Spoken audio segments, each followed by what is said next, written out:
Good afternoon and welcome to What Now, a statewide town hall on civic and electoral participation presented by WHYY in partnership with the Pennsylvania Humanities Council. I'm your moderator, Solomon Jones, a columnist for WHYY and the Inquirer and a radio host at WURD in Classics 1079. We're here because Pennsylvania captured the national spotlight during the 2020 presidential election.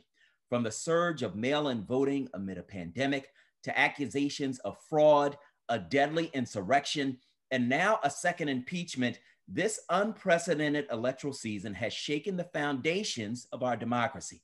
But how has it changed voters' faith in our government and media? And what have we learned, and how can we heal and move forward?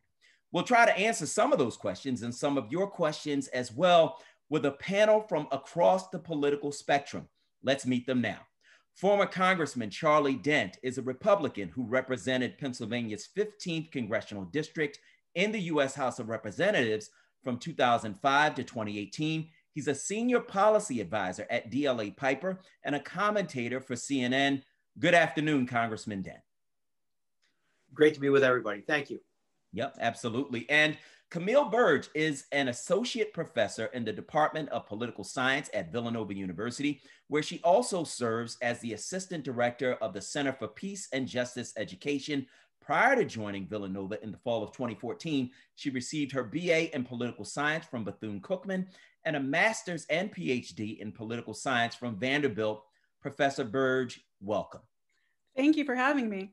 Absolutely. And Jamari Davis is an African-American entrepreneur in central Pennsylvania with over 15 years of experience in banking, finance, and real estate. He's a president and CEO of Credit Facts and a senior loan officer for First Alliance. A former independent, he is now a registered Democrat.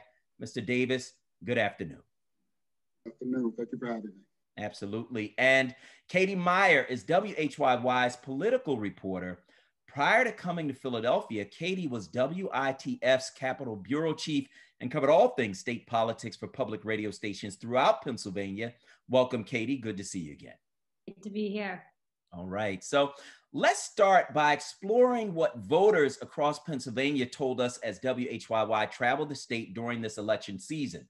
We asked them about the strength of American democracy, and Donald Hoffman, a Trump voter and chair of the Tioga County Republican Party, had this to say. Personally, again, I have to say that, I'm very disheartened with some of the things that have transpired, particularly over the last week or so. However, I still believe that, I believe in the institutions of our democracy. I believe in the process. I believe that, we are a resilient government and that we can get beyond anything. I think the biggest issue that faces us now is trying to reestablish some level of trust. You could hear what Mr. Hoffman had to say about what was happening in politics. So Congressman Dent, I'll ask you, you've been elected through our democratic process. And after all we've seen through this election, do you think that Donald Hoffman, who spoke about this thing, man, after this Capitol attack in which 5 people died, do you think Mr. Hoffman is right? Well, I actually didn't hear Mr. Hoffman. I did not hear what he just said. I had heard it earlier today, but he talked, I can't recall exactly what I said when I listened to him about an hour ago, but I will tell you that what I witnessed on Wednesday Wednesday a week ago was simply appalling.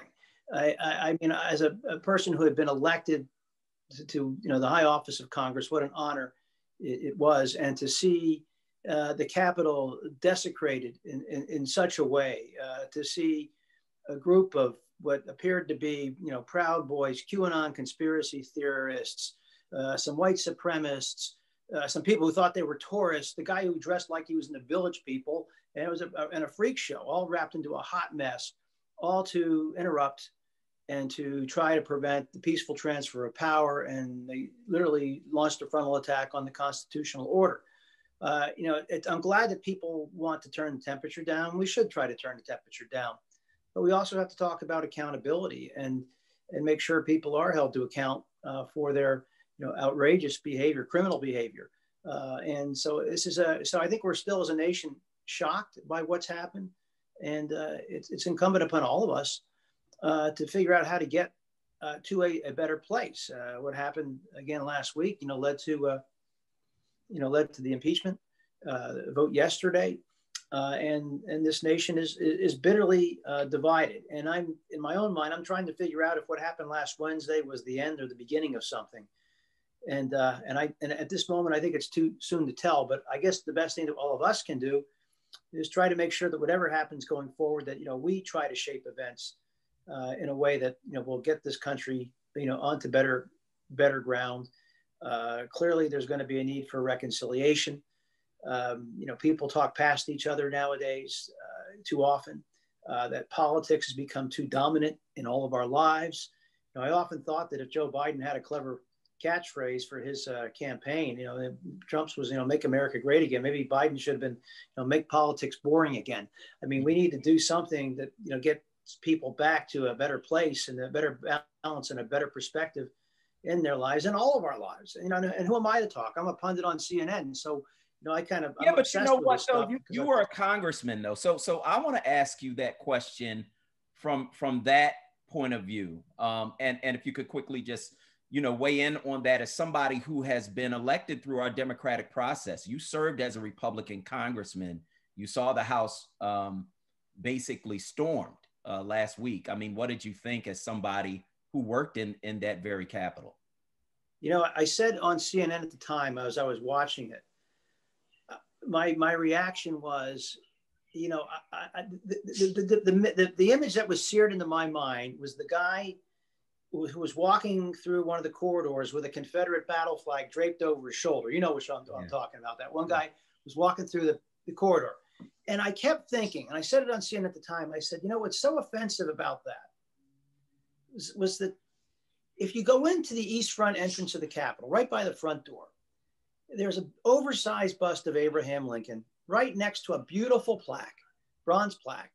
And it's dedicated to what are called the honorary first defenders. These were the units that were first called by Abraham Lincoln to defend the Capitol from the Confederate Rebellion in 1861.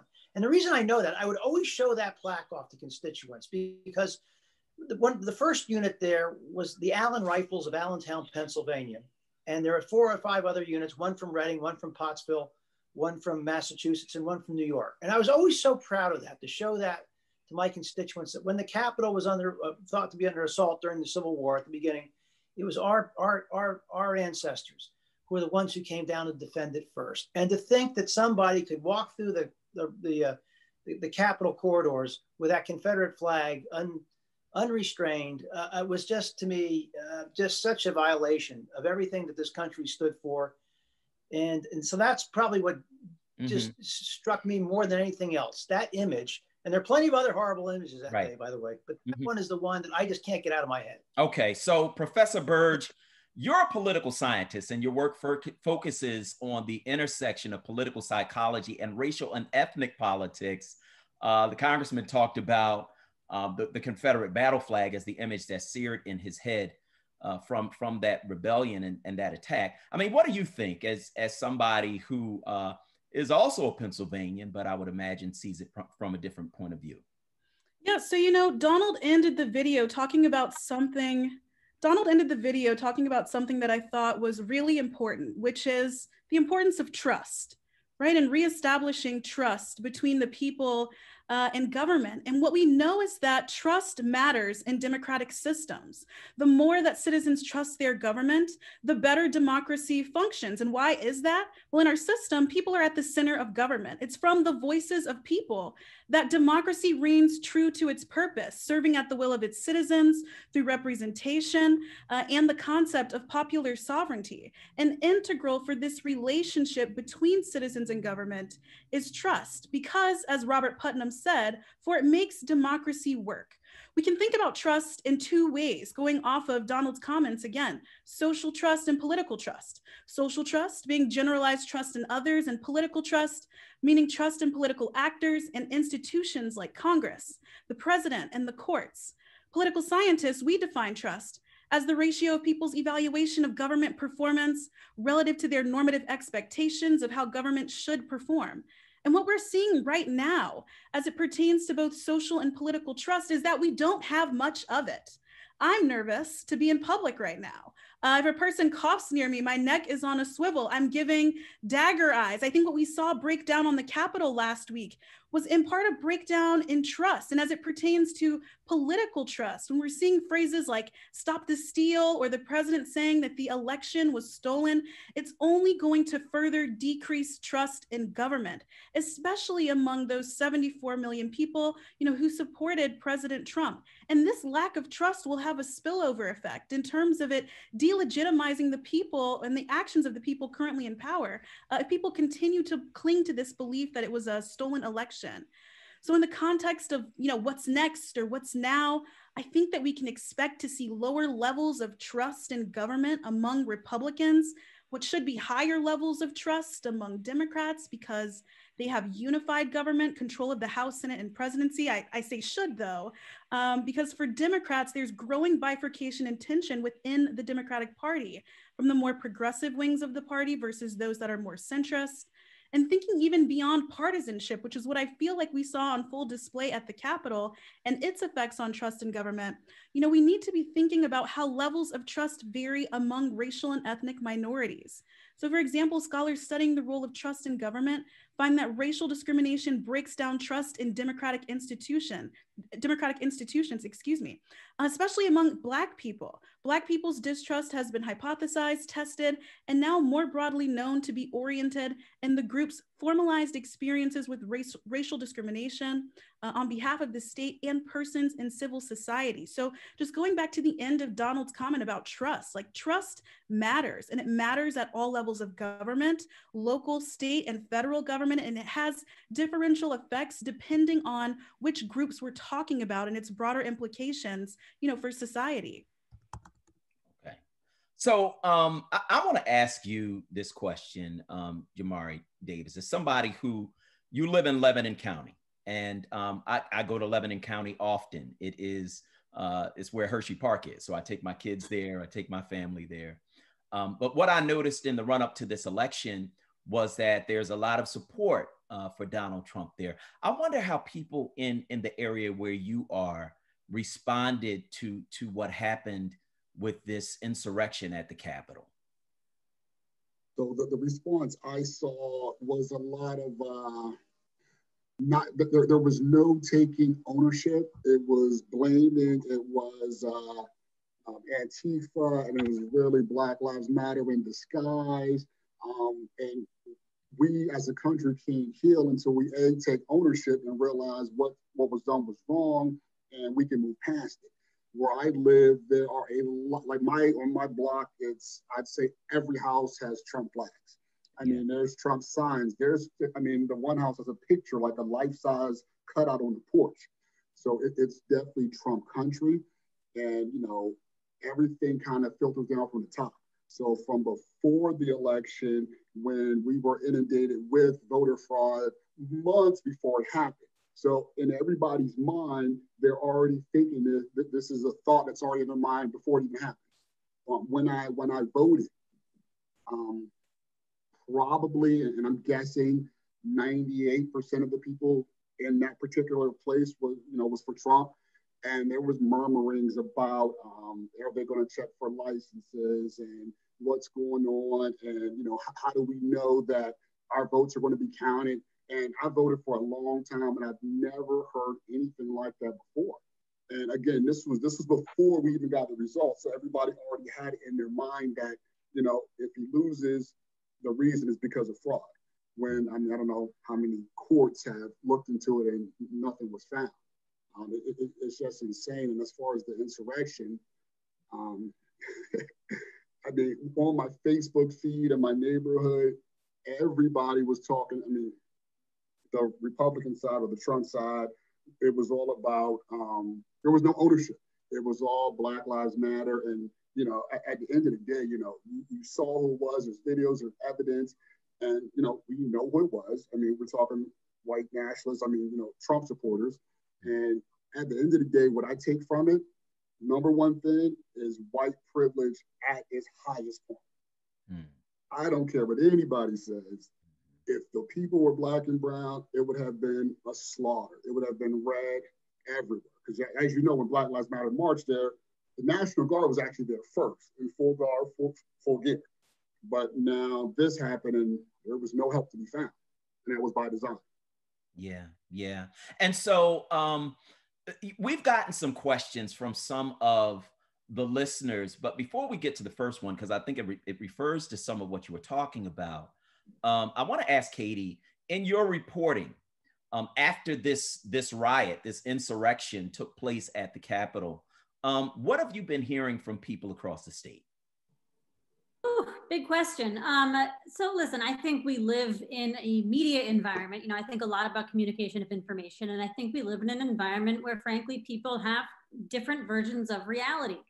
And that has happened for a lot of reasons. But I really think we need to be very focused on the role that the president and then a lot of establishment Republican lawmakers have played in people's perceptions of what happened in this election, because that is where this chaos at the Capitol comes from. So first, you know, I just, again, like the order in which this idea of fraud and, an election we can't trust, this came from President Trump saying there's been massive fraud in the election. He filed a lot of lawsuits all around the country alleging that there had been fraud. No fraud, no widespread fraud has ever been proven. And then the claim shifted a little bit and said, general impropriety, states administered the elections incorrectly. That's slightly harder to prove. It's a slightly squishier allegation. And that is what we've seen now, you know, lawmakers on all levels of government. We've seen this among congressmen. We've seen this among senators. We've seen this among our state house and Senate representatives, all of whom, a lot of the Republicans in Pennsylvania, you know, urged the congressional delegation in this state to overturn the election results, which they did try to do. I say this not to say that like it's the fault of individual lawmakers, but I think this idea of fraud has kind of morphed into a general distrust of, you know, the entire process. And so when you have, you know, a perception like that, it becomes much more difficult to, you know, come from any sort of shared reality when you're talking about an issue like the insurrection. Yeah. So I say that because, you know, that's really colored how I've seen people responding to it. And I've seen people on the floor of the United States House of Representatives, you know, Congressman Scott Perry, trying to say that maybe Nancy Pelosi knew something about the insurrection before it happened and she should have stopped it. I mean, that's, you know, there's no evidence of that. And so anyway, the reason I bring that up is just to say, I think we have to understand this through the prism of totally different media diets and totally different sets of assumptions that people then, you know, take this event and, you know, come into it with and absorb it with. Yeah. So, you know, I guess where do we go from here? That's, you know, we'll get into that a little bit further. But I think, again, different perceptions of reality are at the core here. Mm-hmm. And of course, we will be getting into that a little bit later. But first, we want to get into some questions from some of the people who are viewing and some of the people who have registered for this event and ask some questions also in advance. And so if you have questions, please place them in the chat. We'll try to get to as many as we can. Here's one now from Russ Kratzer, who says this: I am appalled that a judge can amend legislation concerning the validity of mail-in, not absentee voting, if people can't follow instructions like signing and dating envelopes and mailing to be received on legislated dates. Why should those votes be counted? It's not a Democratic or Republican Party issue. It's a Commonwealth law issue. Why didn't the PA legislator censure the judge that exceeded his Pennsylvania constitutional powers? What can be done to censure the judge? And so I'll give that question first, Congressman, to you. Sure. Well, look, the Supreme Court made a ruling, and I'm somewhat familiar with it, in that they essentially said that if you did not put your ballot, your mail-in ballot, into the inner envelope, the one that's unmarked, and then you had to put it in the outer envelope, that if you didn't put it in that inner envelope, your vote would not be counted.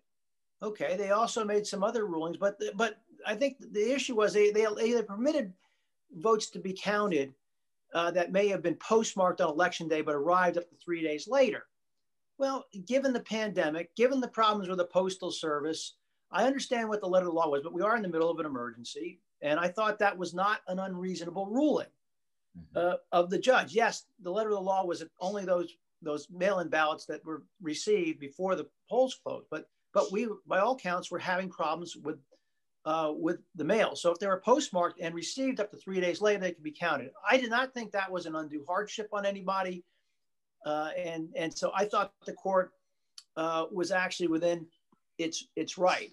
And I think the bigger challenge that we saw in this election, at least in Pennsylvania, was the fact that, you know, the mail-in ballots were not permitted to be counted until election day.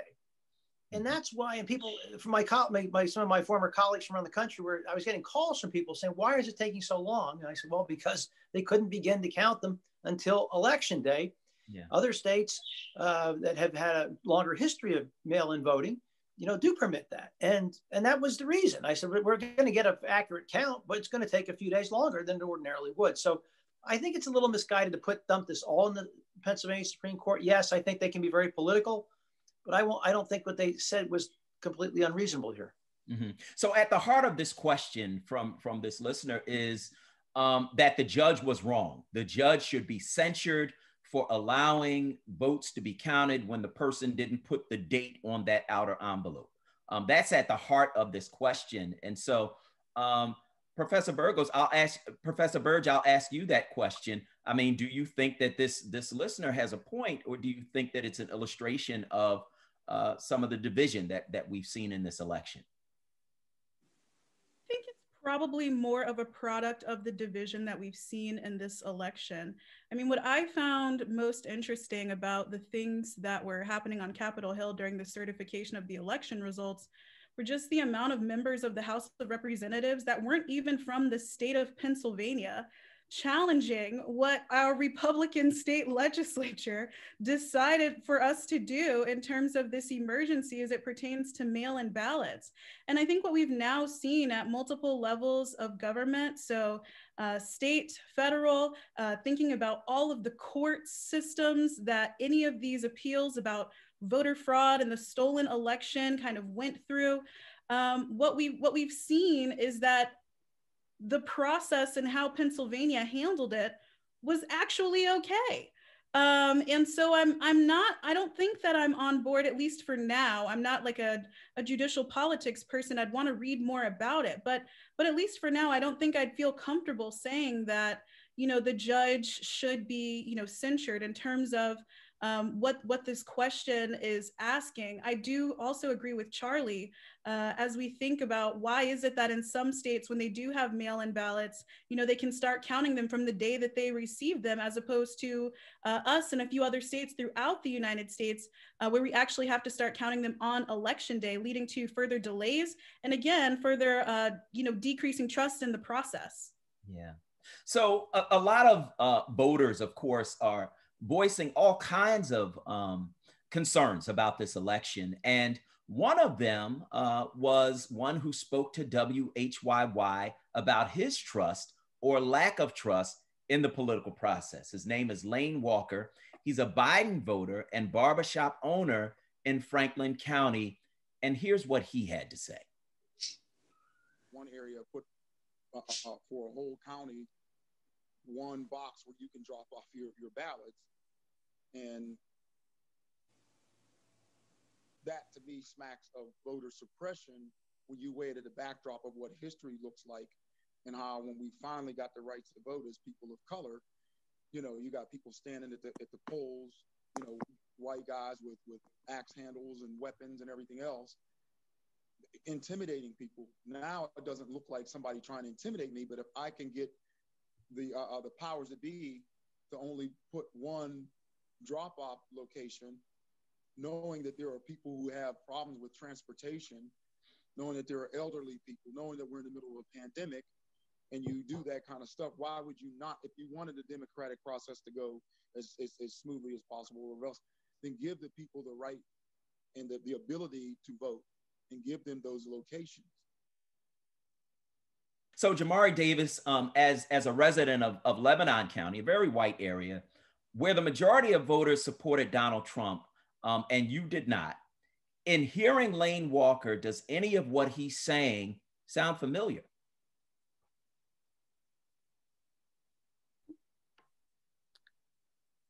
Sorry, I was muted. It does not sound familiar. I'll have to give Lebanon credit because depending on where you live, there are a lot of voting options. So yeah, I definitely couldn't relate because there's access, there's public transportation. So as a city, they are trying to make sure everybody can definitely get their vote. So yeah, I definitely did not experience that. So I'll give the credit to Lebanon. Good. So Katie Meyer, you did some of this reporting. How did race and ethnicity affect how voters viewed this election and democracy itself? Yeah, big question, I think. I heard a lot from voters of different races over the course of reporting on this election. One of the things that I thought was really interesting was that the Democratic Party, especially in this election and in the 2016 election, have relied very heavily on Black voters. And it was a sort of a known narrative that this was going to be the case. Donald Trump got a minuscule number of votes from Black voters in 2016. It was slightly higher in 2020, but not by very much. And so I think I heard from a lot of Black voters who were sort of like, yeah, I mean, I'm not going to vote for him this year either. However, I want to make sure that I'm not going to be taken for granted by the Democratic Party. That was something that I heard from a lot of people. And so I think when you try to group voters into monolithic groups by race, there are going to be massive drawbacks and also just massive limitations to the kind of analysis that you can do. So I guess to, you know, maybe put a finer point on it, the big takeaway should be, yeah, you can extrapolate large trends by race when it comes to people's voting patterns, but you shouldn't rely on that exclusively. There are other huge factors that are going to play into what people care about. And we shouldn't just look at politics as like, okay, I'm going to get a little bit from column A and a little bit from column B, and then I will win the election. You should be asking questions of voters like, what do you need? What do you care about? And, you know, in my reporting, I've tried to go from like a community up perspective, not from politicians down, seeing what people care about first, and then saying like, okay, are your needs being met? I think that can be difficult to do. Again, voters are complicated. Not everybody's beliefs and needs fit neatly into a political scheme, or especially in a two-party system. But yeah, I guess, you know, big takeaway would be broad trends you can extrapolate out by race, but you know, you need to talk to individual voters as well. So I want to ask you this, Professor Burge, because the voter Lane Walker talked about voter suppression. You were raised in Alpharetta, Georgia. Georgia has been at the center of voter suppression and then a shift in politics. In hearing what he had to say about voter suppression, what did you think, and how does it recall the research that you do around political psychology and racial and ethnic politics? Yeah, well, we know that voter suppression is real. And all semester long in the fall, I was giving short talks on voter suppression, throughout Villanova and in the community. And so it's very clear if you watch this movie, I think it's free for everyone. It's called Suppressed 2020, The Fight to Vote. And it talks specifically about what happened in Georgia as it pertains to the election with Stacey Abrams. And so I think when we think about voter suppression, especially in the past and what was happening, you know, pre-civil rights movement, when we're talking about poll taxes, literacy tests, and grandfather clauses, we really miss what's happening in real time with contemporary tactics of voter suppression. So in the video, when he's talking about putting one box in a county to, you know, turn in ballots, like that is a form of voter suppression, especially when you have thousands of people in your county. Other forms of voter suppression that are contemporary that we talk, that I don't think we talk enough about, are things like voter purging. So thinking about the last election you voted in, or the last two elections, different states going through lots of pains to remove people from the voter rolls without their knowledge many times. Thinking about felon disenfranchisement laws, the fact that 1 in 13, you know, Black Americans has lost their right to vote for a felony conviction, and how this differs by state. Other tactics, restricting early voting. So changing the days, changing the hours, the amount of machines that are available in different precincts. which also seem to vary quite a bit by race. I had a grad student write a phenomenal paper on this about the state of Florida and the amount of machines available in, areas that have more white voters versus areas that have more people of color. Thinking about voter intimidation, misinformation, and of course, photo ID to vote laws are more restrictive voter identification, right? So we know that voter suppression is real, and the way in which it manifests in politics today, if you don't pay attention to it, you'll miss it. And some of the things that were happening in Georgia during the gubernatorial election, Stacey Abrams versus Brian Kemp, was pertaining to things like exact match. So if your signature doesn't exactly match, what's on the card or what they have on file, they can throw your ballot away, right? And even sometimes without your knowledge. And so I think that we have to be very clear. Brookings has written a number of reports about voter purges being the greatest threat to democracy over the last year. We have to be very clear about contemporary tactics of voter suppression, because although they don't smack of poll taxes and grandfather clauses and literacy tests, they're still as dangerous, in part because you really can't see them unless you're paying attention. Yeah. And we really can't talk about this particular election, which took place in the middle of a pandemic, without talking about mail-in ballots, because again, many of the complaints about the election were centered on these ballots. Mary Schultz, a Biden voter and retired sales account manager from Montgomeryville, talked about this new buzzword, election integrity. Even though I think the election was fine, I think that if we don't address some of the issues and some of the laws that were passed during the pandemic, like in Pennsylvania, because of the mail-in ballots and how they were handled and all that, and obviously Republicans, and maybe they're just using this as an excuse, and that's fine if that's what it is. But I think we need to address that once and for all, and I think mail-in ballots are great. For a pandemic, even better. But I think it's a good thing to have, or early voting. I think it's great. I think there's a lot of people that don't want to go wait in line at the polls and that can't do that. I think that's a good thing to have. But I think whatever it is, we need to address the election integrity. And I think that's important, because that's one issue that is going to rear its head again, probably beginning in May. So, I mean, Congressman Dent, the use of mail-in ballots helped to create this mistrust, right? The president said they were fraudulent. The Republicans didn't use them as much, even though going out to vote in a pandemic put their lives at risk. So my question to you is, do you think that these mail-in ballots are going to remain controversial even after the president leaves office? I don't think they should remain controversial. And it would, to be of interest, I think, to everybody on this program, that historically in Pennsylvania, the Republican Party has been much more effective at organizing absentee voting campaigns. They always were very good at it. In fact, that's how I voted this year. I received an absentee ballot application from the Republican State Committee. I voted for Joe Biden, by the way, but nevertheless, that's what I did. And so I think mail-in voting is fine. I prefer in-person voting, and truthfully, you can have more potential abuses with mail-in votes. Now, there are different types of mail-in votes. We should remember that. Some states, they just mail you the ballot. I think that's problematic. I don't particularly like that. That's easy to abuse, and because there are a lot of people who are registered at properties, who no longer live there, and we don't clean up the lists as we should. I know about you, but when people move, the first thing they do is they pick up the phone, they call the voter registration office. Hey, I'm moving, remove my name. Nobody does that, right? They move, and then so your name's still on the ballot, on the rolls in that particular location.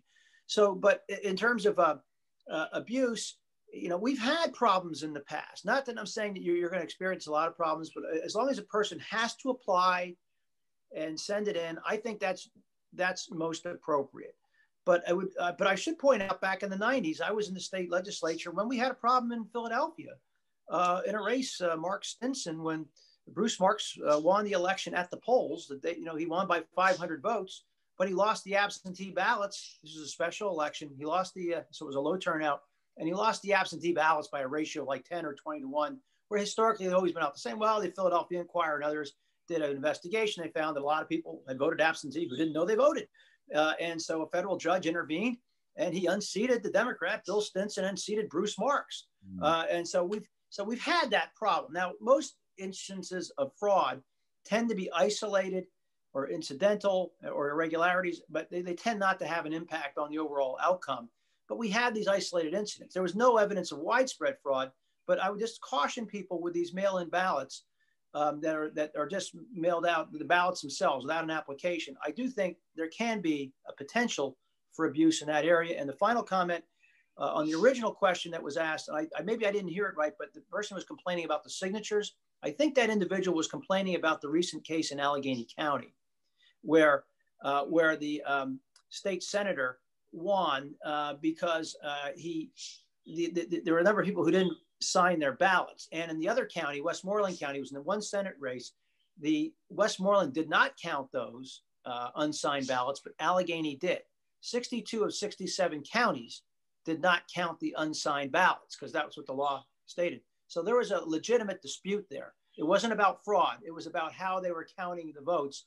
And there was a lack of consistency. So there was a legitimate equal protection question. You either count all the unsigned ones or you count none of them. You shouldn't have had one county counting some, the other not. So that was, I think, what that individual was complaining about. Mm-hmm. Yeah, there were a couple of, just to make sure that the listeners understand, there were a couple of cases where they were talking about the mail-in ballots. In one case, I believe the Pennsylvania Supreme Court allowed ballots to be counted even though the person didn't put the date on that outer envelope, right? That we were talking about a little bit earlier. And then in the other case, to your point, there was a state legislator, I believe it was a state senator, who won by 67 votes because of a ruling that came in from a judge. So again, it's a couple of cases regarding mail-in ballots and the dates and the signing and all of that. It's an interesting thing, but we got to move on because we got to talk about the role of media, in terms of what is happening. It's been widely discussed in this last presidential election, with some politicians going so far as to call the media the enemy of the people.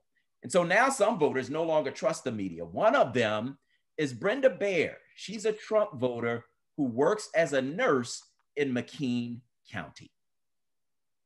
I feel like there was a time that you could turn on CNN or NBC, ABC, and you could watch a news anchor and you could see someone who was had integrity and was professional and would report the facts and let the American people decide for themselves what they wanted to believe, form their own opinions. And I don't think that's so much the case at all today. The journalists and reporters seem to be very unprofessional and inflammatory in the reporting, very one-sided. All right. So that's what she had to say. Now, Katie Meyer, you are in the media. You're one of these people who she's talking about. So as a member of the media who talk to voters like Baer across the state, how do you feel hearing this and what can be done to change it? Oh, yeah. So I think, listen, people get broad impressions of lots of things. And so I think what we have seen in like our, modern media landscape is a little bit of a flattening of what we consider the media. And so I think you get, especially if you're on social media, you'll see, journalists and you'll see, opinion columnists, and you'll see people who are sort of tertiarily involved in the media, all sort of, posting various things that kind of get lumped into this impression of this is the media. And the media is not just one thing. Not all outlets are the same.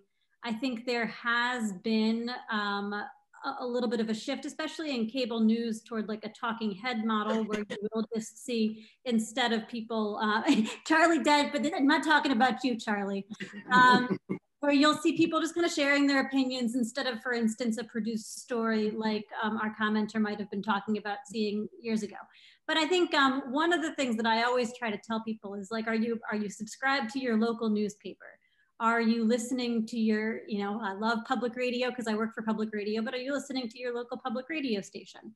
I'm not saying she's necessarily going to be thrilled with all of the coverage she sees there, but I do think that, it is often different. And I think one of the real challenges that we have in the media is that local newspapers have been decimated, on the ground reporting in communities has been decimated. And that is where we used to see real trust building between the media and the people who consume that media. Because if you see journalists and you see members of the media as members of your community, I think you're much less likely to see them as sort of, bad actors or people who are going to come in and give you propaganda or whatever your impression of the media might be. So I guess I would urge people to, try to get, local news where they can.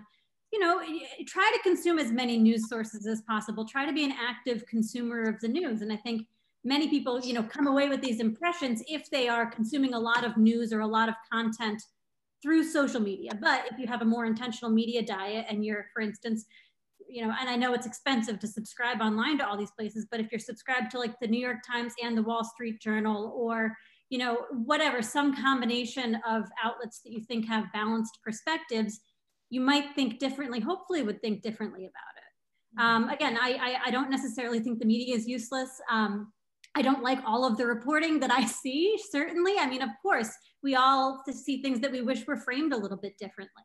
But I can just say from my perspective, I try to be really fair. I try to maintain really good relationships with sources whenever I can. Obviously, times are tense, not always possible.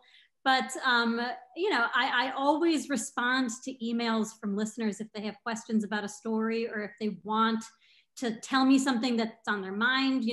We really at WHYY try to be as engaged with our listeners as possible and always take feedback. So again, I hope that's a helpful answer, but it's a big issue. Professor Burge, you are the political scientist on the panel. So how does what we read and hear in the media affect how we think about politics? Yeah, thank you for this question. The media has a tremendous influence on public opinion, right? How we think about candidates, policies, issues, groups, and a wide range of things. And there's so much research on this. But there are three key media effects that we tend to discuss in the literature that I think people should be aware of. And it's agenda setting, priming, and what Katie just said, framing. And so first, when you're talking about agenda setting is an incredibly powerful media effect. It involves the ways in which the media brings attention to an issue or a set of issues and the subsequent importance of these issues placed on them by mass audiences. So for example, it doesn't matter what news outlet you subscribe to, today's top three issues are impeachment, the riots at the Capitol, and coronavirus. Are there plenty of other things happening in the United States and around the world? Absolutely. But these three things are the things we choose to focus on in large part because the media is telling us that these things are important. So agenda setting, the second is priming. Priming refers to changes in the standards that people use to make political evaluations. So priming occurs when news content suggests to news audiences that they ought to use specific issues as benchmarks for things like evaluating the performance of leaders in government. So think about this in the context of Sarah Palin as VP when she was with John McCain. Saturday Night Live, late night comics, a number of television hosts tried to portray Governor Palin as someone with little intelligence. So what happens? People start to think about, is she capable of being president on day one? Is she intelligent enough? They think about Tina Fey's flute solo in the pageant. And so the media really produced what I believe was an unfair portrayal of Sarah Palin and her fitness for office, but it worked. And so the idea here is that the more attention the media pays to a particular problem, or the more frequently a problem area is primed, the more viewers should incorporate what they know about that problem into their overall judgment of a candidate, an issue, whatever the case is. It applies to a wide range of things. So agenda setting, priming. The last thing is framing. And this is what Katie was talking about. How the media frames issues has an effect on our opinions. Framing is defined as the process by which a communication source defines and constructs a political issue or a public controversy. And I think the easiest way to think about framing is how various media outlets describe the protests against police violence this past summer. While some outlets were inclined to frame the protests in the context of the desire for equal treatment by the state police and the protests being justified, other outlets described the protests as lawless, violent, and anti-cop. Same events throughout various cities, vastly different frames used to discuss these events. And so as you can imagine, these different frames shaped how people viewed the protests on both sides of the spectrum. So if we center Brenda's comments on trust in this context of media effects in politics, we know that the more likely individuals are to trust news sources, the more susceptible they are to things like agenda setting, priming, and framing. Right? We're more likely to believe that the information being presented by the sources that we subscribe to is most important. We're primed to consider whatever benchmarks they're giving us for evaluation, and how they frame the issue is what we also use to incorporate into our understanding of it. So the media is very powerful. We have to pay attention to the effects that it has on how we think about politics. So I'm curious, when you talk about just as a regular voter, how you see politics, right? How politics affects how you think. Jamari Davis, how did media affect you during this election, this presidential election? I find it interesting that she mentioned 3 channels, but didn't say Fox News. So I thought that was very, very telling. With the media, it's going to depend on what you're looking at and really what you want to receive. So if in my head, I'm leaning towards one party and what I'm looking at on media plays to that narrative and, feeds what I'm looking for, we're going to go more in that direction. But depending on what channel you look at, you're going to get drastic differences. But for this election, it was a lot of, on one side, it was a lot of, division and hate rhetoric. And then one side, it seemed like a more unity and healing, and that's 100% what our country needs. So that's the kind of side that I looked at and kind of helped me mold my decision on which direction I was going to go. Yeah, so you decided which media you wanted to consume, which media you wanted to listen to, and I think that speaks to kind of where we are, where media is concerned. Now, media mistrust, not always a bad thing. Healthy skepticism will make you check for yourself, as Biden voter Mary Schultz suggested we all do.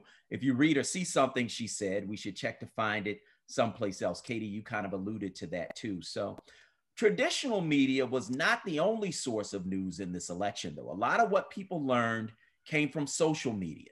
The president used it extensively during the election, and Lane Walker, a Biden voter and barbershop owner in Franklin County, had a lot to say about that. And so we gave him an excuse for that within our democratic processes to insult people, to tear people down, to tell lies constantly. I mean, not just during debates, not just during his press conferences, but on Twitter. And nobody really checking that, because I believe a lot of people have confirmation biases. And so, yeah, that he's for my team. And even if he said something was kind of off, yeah, he did, but he's kind of, well, he is making the economy better. And so when you allow these guys to get away with these types of lies, that has become the norm, misinformation. And he's been the main one touting fake news. But if you look a lot of times that he's been screaming that, whatever he's been pointing the finger at somebody about, it seems like he's been the one trafficking in that very thing that he's blaming people over. And so that becomes the norm of the United States. So there it is. And Congressman Den, I want to go to you first about that. You hear him talking about the role of social media, the role of how the president in particular use social media. He was recently banned from social media platforms after his false statements about the election preceded that riot at the Capitol. What in your mind does the GOP need to do to restore trust in what politicians say on social media? Well, one of the great challenges is that Donald Trump's, connection to the truth has been very casual at best. And he has made life very difficult for everybody, whether you're in traditional media or social media. What I mean by that is, we have Katie on the call here. She's a real journalist. She tries to get it right. She tries to play it straight. But in case she doesn't get it right, she's got an editor looking over her shoulder and, trying to make sure she's doing the right thing. And that's how most of the media operates, whether they're at CNN, MSNBC, the New York Times, Fox, their news people tend to be real news people, and they tend to be good. That's my observation. But what much of the American public has done, they have conflated traditional news and opinion, and don't separate. They don't see the distinction. In a newspaper, you got all the news section and the back section. You got the comments or the opinion pages. Most of us kind of know that, but some people haven't been able to make that connection, that there's a conflation that shouldn't happen. Now, social media is more complicated in that, you got a lot of people on there who are saying a lot of things, and most of them are not journalists, and we don't license journalists. So people are saying things, and they kind of put themselves out there as if they're real news gatherers or news providers, and they're really not, but they put it out there. There's no editor looking over their shoulder to check content. And so now you have these major platforms, whether they're Facebook, Google, Twitter, and, what responsibility do these companies have to make sure that the content that is being fed out on their platforms is legitimate? And I don't know that I have a really good answer to this. On the one hand, I feel like, yeah, maybe they should exercise some control over this, but at the same time, the volume is just so great. How do you monitor all of this traffic fairly? I'm not sure I know the answer to that. And Donald Trump has made life more difficult because take CNN, which I think is a very good news organization. He calls it fake news. He says a lot of bad things. But so what's the journalist supposed to do? If the president makes a statement that is demonstrably false, and the reporter reports on it, and he says, oh yeah, and by the way, what the president just said is false, and here's the truth. Then somebody will say, well, look, that reporter's biased because they pointed out the facts. And so I'm very concerned in our country that people have their own alternative sets of realities. They cannot agree on the facts. And if we cannot agree on the facts, how do we get to the truth? Whether it's in traditional media, and the bigger problem, of course, is social media. So I'm not sure that what Twitter did was the right thing. But at the same time, I do think they have an obligation to try to monitor content. And so do the other, so does Facebook. But I'm not sure how to do it. And I don't know that the policymakers at either party really know how to do it as well. I don't think they know. And so we're kind of in this netherworld right now. And I'm not the expert. I'm just kind of a consumer of a lot of information. As Katie said, you should be getting as much information from as many reliable sources as possible. But then again, a lot of people don't agree what's a reliable source. Uh-oh, you're on mute, Solomon. Talk about that. So, Professor Birds, you are a political scientist. You look at these things. And I just want to ask, is misinformation more prevalent now in political media? And if so, how do we solve it? Yeah, I think that we absolutely have more misinformation than we did 20 or 30 years ago, simply because of all of the sources that we can receive information from now that just weren't available. I think it's nearly impossible to try and quantify just how much misinformation exists because of how rapidly it can spread, online. And this is a really big issue. Like Charlie said, how do we bring people back, to the center if we can't even agree on a set of established facts? There were some research studies from Pew in 2019. They've been talking about, fake news and misinformation for a while, Pew Research Center. And 50% of their respondents said that misinformation was a big issue. And if you compare it to the other issues, the only things that ranked higher were like drug addiction and healthcare, right? So it's a big issue, as our person in the video pointed out. How do we solve it? We can't. No, I'm just kidding. I'm not a dark cloud. The New York Times had a great article about misinformation. I think it was by Brian Chin in October of 2020. And so one of the things that they talked about in this article was that we have to be responsible, like Charlie was saying, in terms of doing our own research and our own fact checking. The problem with that is that takes time, which is a luxury that most people don't have. So we use the mental shortcuts by going to trusted sources. But either way, we can do our own research. We can hope that nonpartisan, watchdog organizations call individuals out on the misinformation. And we can also do the misinformation environment a great service if we stop mindlessly sharing things on social media. Big tech companies cracking down on this by labeling certain posts as false or misleading are also good things. But we can stop the spread too. We just have to be more informed consumers of the information that's out there. Yeah, that's good. I think social media is certainly playing a much bigger role in the news we consume and how we consume it. So, Katie Meyer, there are voters who would rather believe what they see on social media than what they see in traditional media. And is it something that needs to be solved, or is it something that traditional media needs to get used to? I'm mute. Kate. Yep, I'm unmuted now. Thank you. Yeah, I think that's a good question. Listen, I think it's a combination, right? Steps that platforms like Twitter have taken to mark certain statements as, unverified, for instance. I think that's not a bad way to go about it. And certainly it's a very, very difficult problem to solve. I'm glad I don't work at Twitter or at Facebook.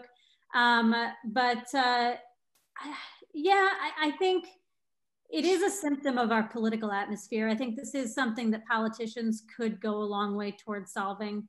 I heard some arguments during the debates on confirming the election results that kind of, I think, brought that home to me. I think Ted Cruz, senator from Texas, said something about we have to bring up, these contests to election results because a lot of people are worried that the election results were fraudulent. And it's like, well, that's not a good reason to do it. Just because a lot of people think it, you don't have to create policy based off of that. And now that you are creating policy based off of it, more people are going to think it. So I think what I mean by this is there is a feedback loop between people in power taking seriously misinformation and trying to grow their own political power and legislate off of misinformation. That's a big problem. And that is something that's definitely happened to a certain extent. Not everyone has done this, obviously. But in terms of, what does the media do? What do media organizations do? What do social media platforms do? I'm not sure. We do live in an environment now where politicians and other people who have an agenda can speak directly to voters. They used to be able to use intermediaries, right? So you would talk to a reporter and then your statement would be out. And that was the main way people consumed media. Now it's direct.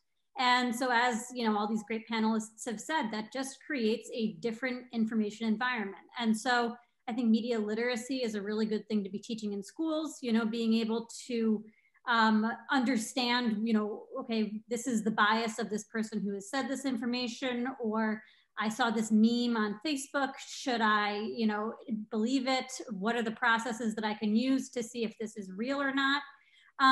It's not a one thing that's going to fix it, but I think it's all interrelated. Unfortunately, that's not a very satisfying answer. Well, I want to hear from Jamari Davis. I mean, as a voter, you're in a place where you are in the minority in many ways, politically, racially. What role does social media play for you? The role social media played for me was it was a balancing act. You see something and you have to fact check it. I think too many people see something and they just automatically believe it. So you have to fact check. You got to check your sources and make sure that it's true. So many people just see it and run with it. So for me, there are times that, okay, that seems interesting. Let me see if it's true or not before, I just kind of go and run with it. But, kind of like any other media, what's on your news feed a lot of times is what you're looking at. And social media is so advanced that it's going to kind of formulate to you. So after a while, my page and your page is going to look a lot different. And at the end of the day, so what I am inundating myself with is what I'm going to see on there. But again, the moral of the story, you have to fact check it. You got to get some references. And you have to make sure what you're seeing is valid, or you might go off and have assumptions and opinions of, on something that's false. Mm. And so we got to talk about what's happened lately, talking about what's in the media. Well, the president was impeached for the second time yesterday. after the House charged him with inciting a riot. So the Senate trial to decide whether to convict him won't happen until after he leaves office. But there's no doubt the country is divided. So here's Brenda Baer, a Trump voter and McKean County nurse, talking about the riot that killed 5 people at the Capitol, leading to the president's impeachment.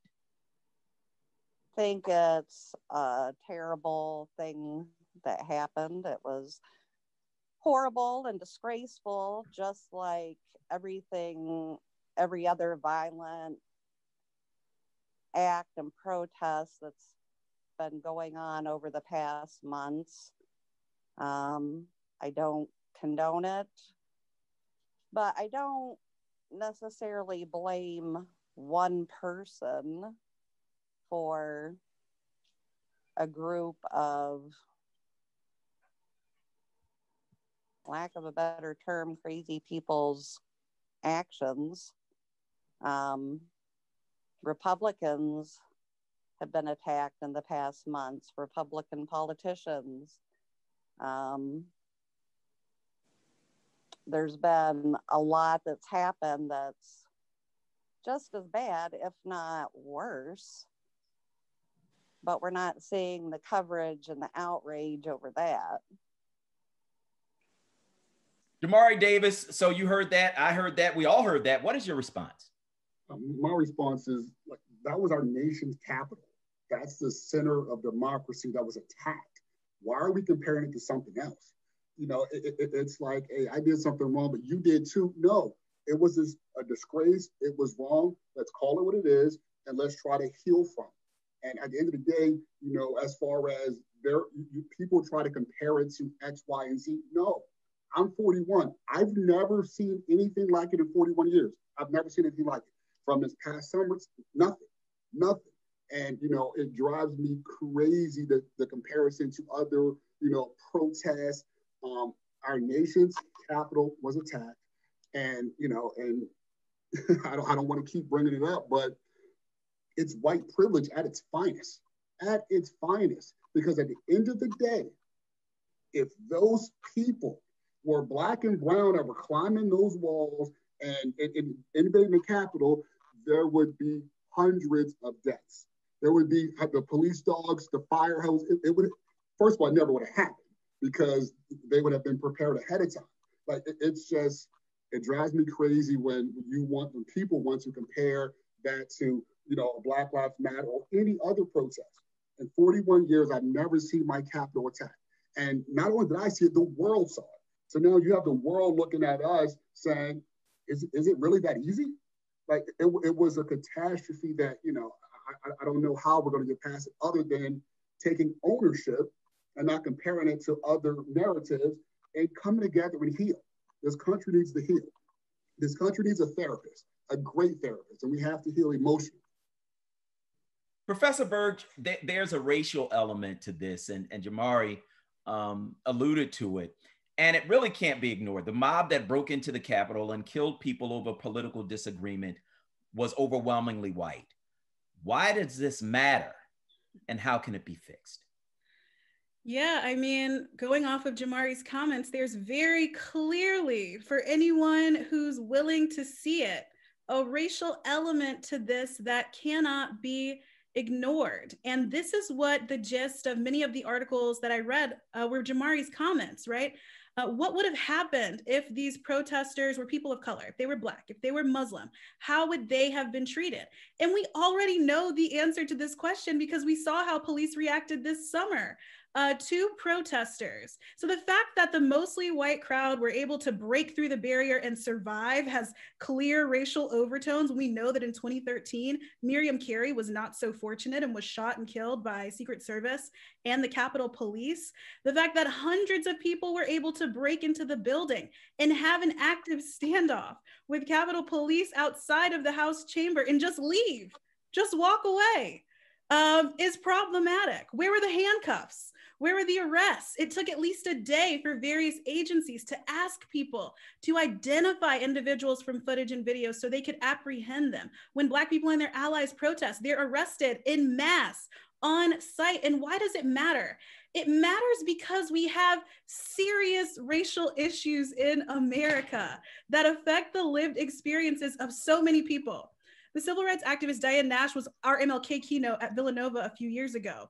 And someone asked her, what's the difference between the racism and prejudice you experienced in the 1950s and 1960s and what you see and experience today? She took a deep breath and she said, there are no signs. That's it. She said, there are no signs. And she unpacked her answer about the segregation and discriminatory treatment that Black Americans continue to face on a daily basis. And so we have to realize that from slave codes to Black codes, from Jim Crow to mass incarceration, that the United States has created restrictive laws at every level of government to curtail the freedom, political power, and economic and educational opportunities of Black people. And what we saw on the Capitol was that differential treatment on full display. And so we can't really live up to the full promises of this country about all men being created equal until we're willing to treat each other equally. And can it be fixed? I think the better question is, are we willing to do the work? It can be fixed, but are we willing to do the work? And going back to Jamari's comment, the first step to recovery is admitting you have a problem. And we can't even get past this first step. For far too long, many people in America, especially white people, have been unwilling to recognize that there is systemic racism in this country and that it is a really big problem in America. So you know, Congressman Dent, we hear this voter who says, look, you know, yeah, it was an attack on the Capitol. Yeah, 5 people died. Yeah, it's something none of us has ever seen before, but it's not that bad. When you hear a voter say that, how do you recover? How do we as a country recover from that? Yeah, I guess what I heard from the voter, you know, when you set aside the racial dynamics for a second, what I think, you know, the voter probably is not comprehending here is that this was a very big deal. I mean, an enormous deal. I mean, when you think about what was intended, the goal of this demonstration, which turned into a mob riot, was really to disrupt the constitutional order and to prevent the peaceful transfer of power, which, you know, is an affront, you know, to what this country stands for and what we try to tell other countries they should stand for too. That, I think, is the fundamental issue. Yes, Jay and Camille are right that, you know, had this been a largely an audience or a protest or riot of people of color, yeah, there would have been a different reaction. And that's why I mean, it is stunning that this could have happened, but it was very clear. But that said, the fundamental issue is what the mob tried to do. If all they wanted to do was just march from Pennsylvania, from the White House or wherever they started up there by the Washington Monument down to the barricades and wave their flags and yell and scream and then go home, okay, that's their right. I respect that right. And they should absolutely have that right. But once they crossed those barricades, once they went to restrict the city, once they fought with police, out of bounds. And then what they were trying to do was stop members of the U.S. House of Representatives and the Senate from doing their duty, you know, to certify a fair election. That's why this is a big deal. This was not just some random attack. The intent here, you know, was to really disrupt the democratic order that our founders worked so hard to establish. And, you know, as Ben Franklin said, you know, what do you have here? When the woman asked him, you know, what do you have here, Mr. Franklin? He said, it's a republic if you can keep it. Well, you know what? We kept it, but I never saw anything like it. I hope we never see it again. So in terms of what you saw, Katie Meyer, I'm curious to know what you're hearing in the wake of the election as you report on this Capitol attack and the impeachment. Has anybody talked about a way forward? Lots of people have talked about a way forward, but I do think that there are different ideas about how that should happen. What we saw, we had 2 very big votes in Congress recently, right? To certify the results of the election and then to impeach the president. Pennsylvania's congressional delegation, it's the only one in the country that's evenly split right now between Democrats and Republicans, 9 Democrats, 9 Republicans. 8 of the 9 Republicans in Pennsylvania's delegation voted to overturn Pennsylvania's election results and then voted not to impeach the president. One Republican, Brian Fitzpatrick, did not want to overturn the results, but also did not want to impeach Trump. All the Democrats did not want to overturn the results and also did want to impeach Trump. And I say that because I think that Pennsylvania is a really good microcosm of the entire country. We are a very purple state. We are a state that tends to reflect the will of the country, at least right now. These things shift. But I think in Pennsylvania, you can see these warring thoughts about how we go forward. You see on the kind of right side, one of our most conservative congressmen, Scott Perry, trying to insinuate that maybe Nancy Pelosi should have stopped the insurrection and it's her fault that it happened. And again, he said that on the floor of the House yesterday. And then on the other side, you have Democrats who strongly believe that Trump caused the insurrection directly with his comments and should be impeached for it. So what is the way forward? I think right now there's no consensus on that either. And a lot of Republicans have said this, we got to, lower tensions now that we have all voted to overturn the results of the election. And we have to, move forward in a conciliatory way. And we don't need to be focused on penalties right now. And we have Democrats saying something insane happened last week. There need to be penalties for this. I don't have a good answer about what it's going to take necessarily, but I do think, again, what we've seen is a lot of unprecedented stuff recently. And it's not just in Congress, we've seen it on the state level too, just really clashes that are not common. And that's something I look at a lot in my reporting is precedent.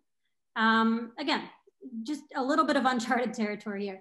So how do we move forward? I don't have a very good answer for that, but I think we are divided now and are going to stay divided. That's my prognostication as far as I'm willing to go. Well, at least one voter that WHYY interviewed talked about a way forward. Lance Walker, the Biden voter and barbershop owner from Franklin County, said there's one thing that we'll need to do. I can disagree with things and I can disagree with them out of love. For me, that has been the biggest thing.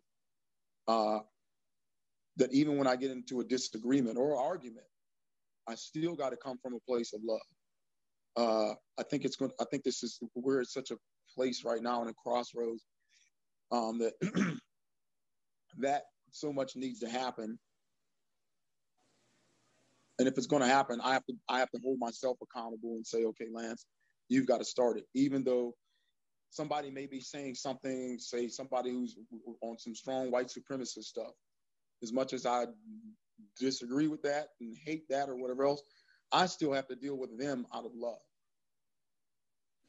All right. So that's what he had to say about it. And in 6 days, our ability to move forward is going to be tested when we inaugurate Joe Biden and Kamala Harris as president and vice president, respectively. We'll need resolve and we'll need unity. And in the words of Lance Walker, we'll need love too. But maybe more than anything, we'll need an informed and engaged electorate. So our panelists are going to take some of your questions now because you're the voter and you are the most important person in our democracy. So we have a couple of questions from some of the voters, and I'm going to try to run through a couple of them.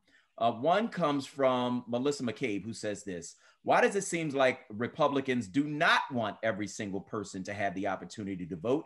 Example, Trump said to the press that if everyone votes, Republicans won't ever win another election. Does this imply that Republicans acknowledge that they represent the minority of ideas and in order to hold power have to suppress votes and spread misleading statements about elections? What will it take for Republicans to stop assuming that your vote is illegal based on the color of your skin? And I'll throw that out to the panel. Any of you can jump in and answer that question. I won't weigh in on motive. However, we have seen sort of a trend in, for instance, Pennsylvania's General Assembly. They passed laws that govern voting. Democrats have been very enthusiastic about making voting more accessible. Republicans, I mean, again, 2019, we had a very bipartisan sort of Republican champions bill that legalized no excuse absentee voting in Pennsylvania. So I would not say that Republicans have shown themselves to be totally against making voting more accessible.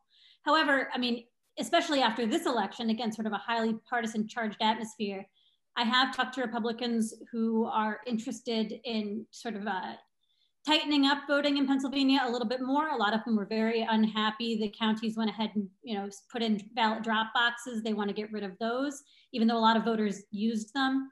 A lot of Republicans I've spoken to want to clarify the law to say, okay, you can never accept ballots a couple days after the election anymore. That's what happened in this election, and it was a Supreme Court decision that allowed it. So again, I do think, I don't want to say that Republicans are always against making voting more accessible, but in broad strokes, it has been a partisan issue, with Democrats on the side of trying to make voting as accessible as possible, and Republicans sometimes saying, like, pump the brakes on some of this. I don't feel comfortable with it for whatever reason. And in my experience, Republicans tend to be a little bit more concerned about fraud and things like that. And I should say, I mean, election fraud and malfeasance with ballots, I mean, it's hard to track, but it's also, as far as anybody can tell, quite rare. So all that to say, yeah, it's a partisan issue. Everything's a partisan issue right now. I do see some places where there has been quite a lot of common ground on this, though. Absolutely. Anybody else want to weigh in on that? Yeah, sure. Yeah, look, I think we have to separate Donald Trump from a lot of Republicans. I mean, what comes out of Donald Trump's mouth is what comes out of his mouth. And I've certainly rejected a lot of what he has said, most of what he has said on many issues. But look, there are Republicans who were just elected the same way Donald Trump was defeated and Joe Biden was elected. And this is where I think we've kind of reached the point of incoherence in our country, where some of the same people who are saying there are problems with this electoral count, just won elections. They won elections, the same election that, Donald Trump lost.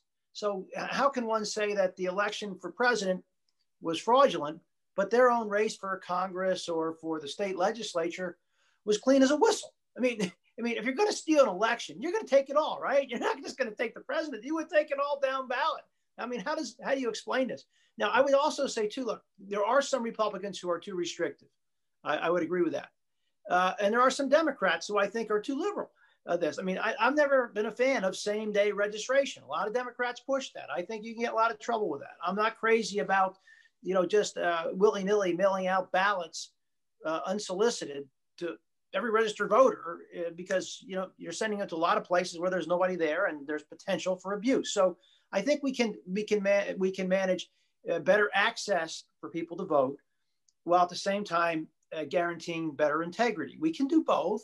You just have to work at it. And the final thing I'd say, the drop boxes, I mean, I don't understand why there's an objection to that, to be honest with you. I mean, my drop box is at the Lehigh County Courthouse. I dropped it there. Okay. What's the difference if I drop it in a box there if I did it, a couple of miles away closer to my home? I don't think that's an infringement. I think that I can't understand why somebody would be bothered with that. But by the same token, we need some consistency in the state about what the rules are going in. Now, I get it. This was a pandemic and we had to make some accommodations because of the postal issues and because of the fact that they couldn't count those ballots until election day. Almost 3 million ballots came in that way. We never did it before and we knew there were going to be issues. So I get why the courts had to intervene the way they did. But I would urge both sides on this to be balanced. Now, I was one of the guys who pushed Pennsylvania into getting rid of straight ticket voting. Pennsylvania was only one of a handful of states that had done that. And I had begged the legislators that this will actually help a lot of Republicans down ballot, because either the people won't vote against you or they won't vote at all, or they may vote for you. So you want them to see your name and vote for you. That's a good thing. And if you have to give away as a concession, no excuse absentee balloting, I say, go for it, do it. I mean, it's fine. It's not going to cause a problem. So each side has to kind of, listen to what the other is saying and figure out what's fair and reasonable. Mm-hmm. Okay. All right. So I'm going to go on to another question. This question comes from, and I hope I say this right, Kent Julie, who says, what do we citizens need to do to increase voter participation? Is 80% of voting age population a possibility? Second, how do we minimize voter suppression? How do we stop gerrymandering? So he really asked like 3 questions in one. So I will throw that out to the panel, whoever wants to address that. Professor Burge, why don't you address that first? I was like, I don't know which part first. I'd actually just like to talk about gerrymandering first. And then maybe Jamari can talk about, you know, the citizen side of the question. I could too. So one of the things that we have not been paying attention to, because so many people have been so focused on the presidential election outcomes, is what happened in a lot of the state races, where the Republican Party cleaned up in a number of state legislatures. And this is really important because we just completed our census. We're about to go through reapportionment, and the way in which districts are going to be drawn are going to be heavily contested, you know, in a number of states. I think there are only 4 states that actually have independent commissions that redraw state lines when we go through this process. And so for the states that are going to be controlled, you know, by the state legislature, whoever's in the majority that's going to be involved in this process, people need to be paying attention, you know, to this. And so I think that's something that's received very little attention that folks need to be tuned into, because it's going to have a tremendous role when we're thinking about how districts are redrawn, especially for the next 10 years. Right. So I think that's something, at least for that last part of the question, the gerrymandering part. If you want to come back through with the first part, maybe I can come back and hit a few of the points. Okay. Jamari, what do you think? What I think is we need more education from schools, from parents. There's a lot of kids growing up, teenagers, young adults. They don't know why they should vote. They think their vote doesn't count. So what made this year special for me? My daughter's 18, first time she could vote. She came with me. It was a great experience. So now we're on TV watching Pennsylvania votes being counted. And once they announced, you know, we won Pennsylvania, I told her, this is why your vote counts. People don't think their vote counts. But when it's a super, super tight race, it shows this is why you vote. When it comes down to, you know, a couple ballots or, you know, 10, 20, 30 votes, this is why your vote counts. But people don't think that their vote counts. It doesn't matter if I vote. We need to educate them. You should vote. Here are the reasons why, and put it in place from a city level, county level, and kind of go from there. Okay. All right. Well, Katie Meyer, Congressman Charlie Dent, if either one of you want to weigh in on that question, you can certainly do that now. Yeah, I'll defer to what our 2 other wonderful panelists said. I think information about you know, how the voting process works, it's really important if people understand it. And also, yeah, gerrymandering and redistricting plays an enormous role. And I think we cannot understate like how large of an impact partisanship has in that process. And so again, just making sure that we're monitoring our voting system and that the public is really, really engaged in the processes that shape how it works, that's key. Charlie Dent. The only thing I'll say, I'm probably not the right guy to comment on redistricting because my hands are not clean. I was in the state legislature, so I probably. But let me say this about it. Look, this redistricting, gerrymandering, it is the most political of all processes. Right. I mean, it's so political. I mean, you should see the deals that get cut. I mean, everybody's out there to protect themselves and screw the other guy, and that's how it works. Sadly, and this has always been the case, but what is different now is the technology. It is much easier to engage in creative cartology. That's the right word. Map drawing, because they have these software programs where they can easily, very quickly move voters and districts around, and you can get to the precise number without a whole lot of work. You have to do this manually. There's a lot of work to draw these seats precisely and coming to the right number. It's hard. Now it's easy. And so that, leads to more mischief. I think at some point, particularly in a divided government like you have in Harrisburg right now, this does present some opportunities to move toward an independent commission form of congressional redistricting. Although, remember, even an independent commission will be accused of partisanship, of playing games, and it's hard to do that. Somebody's got to make a decision.